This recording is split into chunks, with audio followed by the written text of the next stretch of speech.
Beautiful. I know young Spielberg, he's an emotional man, and when he saw this stage production, Nick Stafford stage production on February 1st, 2010, he cried. And I don't know, for you guys, was there the same sort of emotional response? Or? Absolutely. Absolutely. Yeah, the minute the fold came to life, it's that thing of how on earth can I be affected by such naked puppetry? And it's utterly transporting. And I think that's very much to do with what we've held on to with Real Horses in the film, the idea that you get to really care and go on a journey with this horse from a foal to adulthood that takes it through probably the worst challenges or experiences or conditions an animal could ever suffer in the shape of what we did to each other and our horses and other animals in the First World War. Well, that's the thing. First World War hasn't been captured that many times in film, and the Great War, there was, I think it was about 10 million horses, untold millions of people lost from 1914 to 1918. I don't know, beyond the 2 months kind of intensive horse training, whether you felt the need to go kind of full Daniel Day-Lewis on this, whether you felt, I should really try and figure out who these people were and what they were going through. Yes, of course we did. And when we were horse training, we did do that. We completely did that. We did a lot of reading around. Well, what was interesting about our particular segment of the story, which was that we weren't actually in the trenches. We weren't in a part of that sort of. We were in part the doomed youth that Wilfred Owen writes about, and Sassoon and everything. But what was of most import to us, I think, was trying to recreate the attitude of heroism and chivalry and innocence of the kind of young men that went to war in 1914. And this campaign in the summer that they thought would be over by Christmas. You know, so they were going to chase the Kaiser this bravery. Yeah, sorry.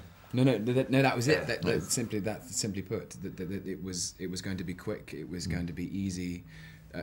Cavalry regiments with their sabers flashing in the sun would be enough to show the Kaiser what's what, and we'd all be back. And nobody had any idea of how bad it was going to be. And I think that's our privilege in a way, is representing the loss of that innocence and the sort of death of that Edwardian era of vainglorious pomp and unmechanized Edwardian warfare. You know, where it's all about as much about the esprit de corps and the gallantry of it and the chivalrousness of it as it is actually the effectualness of it in front of mechanized machine gunfire.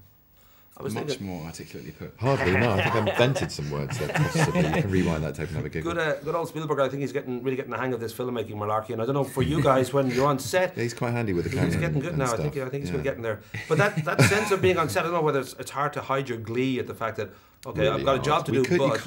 Impossible to hide it. And what's so wonderful is that he wants to tell you all the stories you want to hear. I remember him telling us stories about working with, on Saving Private Ryan, or... he told us a story about Sean Connery and Harrison Ford in an airship in Indiana Jones and the Last Crusade, and I don't know how old I was when that film. I was 12 years old when that film came out, and you just sort of are giddy that you're hearing these stories from the horse's mouth, talking about. No pun intended. Yeah, no pun intended.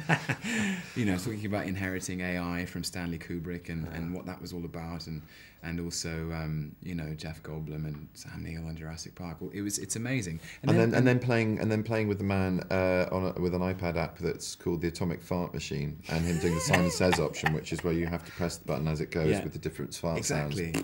Yeah. And we were on the floor, and he was getting really into it. It's great because he likes his games with his iPad every now and again between a take if he's got a moment to just decompress.